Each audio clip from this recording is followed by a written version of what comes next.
जम्बूद्वीप म्हणजेच आपला महान भारत देश.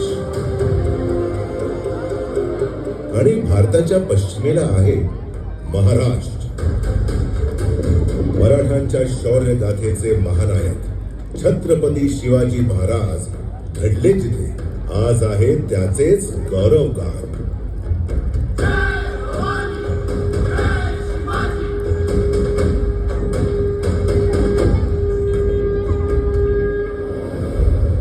अरबी समुद्र आणि सह्याद्री डोंगराच्या बरोबर आहे महाराष्ट्र.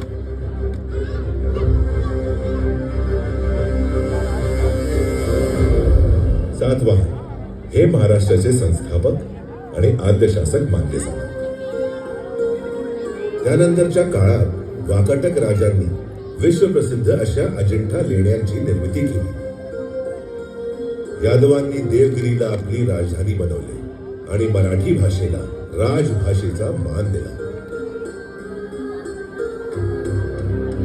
शासक बदलत होते तशा राज्याच्या सीमाही बदलत होत्या.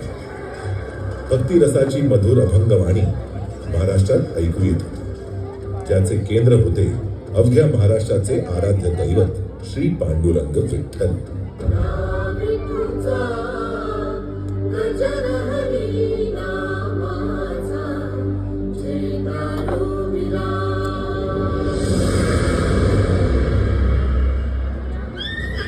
तेरावे शतक संपता संपता महाराष्ट्रात भयंकर उलथापालथीचा भीतीदायक काळ सुरू झाला. खिलजी वंशाचा आक्रमक शासक अलाउद्दीन खिलजी यांनी यादवांच्या देवगिरीवर हल्ला चढवला.